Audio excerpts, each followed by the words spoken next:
Hey everybody, my name is Johnny. I'm a water quality engineer with TapScore, and today I'm going to walk you through the most common mistakes you might make when collecting a drinking water sample for laboratory testing, and most importantly, how you can avoid those mistakes. So let's get started.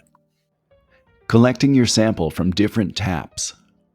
One of the most common mistakes people make when you receive your water testing kit is you open it up and you see multiple bottles inside of the kit. You want to collect all of those bottles from the same source, from the same tap.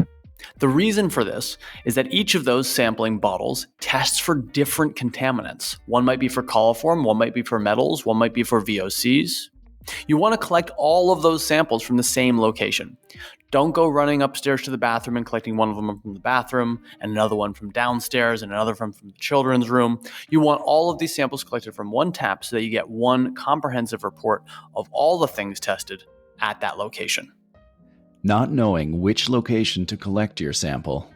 When you're collecting your sample, you want to think about where you want that sample to represent in your home. If you collect a sample from your kitchen tap, it's going to represent the drinking water at your kitchen tap. If you collect it from outside at a spigot where a hose is connected, it's going to represent the water quality at the hose outside where that spigot is pulling water from. Different locations in the home or on the premises are going to tell you different things because there's different plumbing and there are other physical characteristics that are going to change the sample from point to point throughout the house.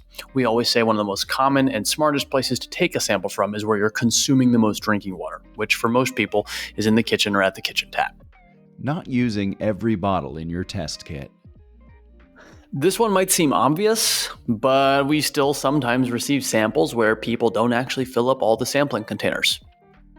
You have to fill up every sampling container if you want to get a full comprehensive lab report back. Each container needs to be tested with some water inside of it. So by all means, fill up the sampling containers, and perhaps step 2, make sure you fill them up to the right height in the bottle. Some bottles you need to fill up all the way to the very tippy top. Other bottles you can fill up 3/4 of the way or 80% of the way. You will know based upon the instruction card in your sampling kit. So follow the instructions, always fill up every bottle, and make sure you're filling that sampling bottle to the appropriate height according to the instruction kit. Air bubbles in your collection bottle. If your drinking water testing kit includes analysis for VOCs, you'll probably have a slender glass vial in that testing kit. Samples for VOC testing, volatile testing, cannot have air bubbles in them when they are sent to the lab. For the simple reason that if there is an air bubble inside of that tube, then whatever contaminants that are volatile that are in the liquid below are going to evaporate into that gaseous state, into the air bubble itself. And you don't want that to happen. So if you're doing testing that includes testing for VOCs, and you have one of these really slender glass vials, make sure there is no headspace. Make sure that there's no air left in that vial before you cap it and send it back in. Collection bottle cap too tight or too loose. Now, this is a lesson you get taught when you're 4 or 5 years old, and for some reason, a lot of people forget when they're collecting their water quality sample. You pour the water into the bottle, and the bottle is filled or almost filled, depending on the instructions you're given. And then you go to screw on the cap, but you only partially screw it on.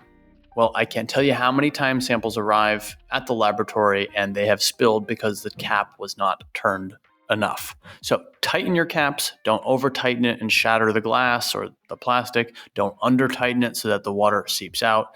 Pay attention to tightening it just enough to make sure that your sample can transport safely to the laboratory without spilling.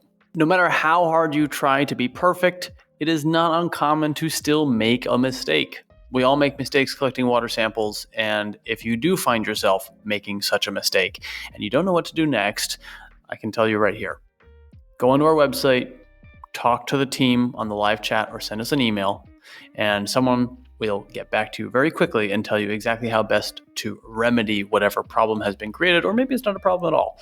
Either way, the team will guide you through any kind of mistake you think you've made and ensure that you're not sending in a sample that you'll regret later.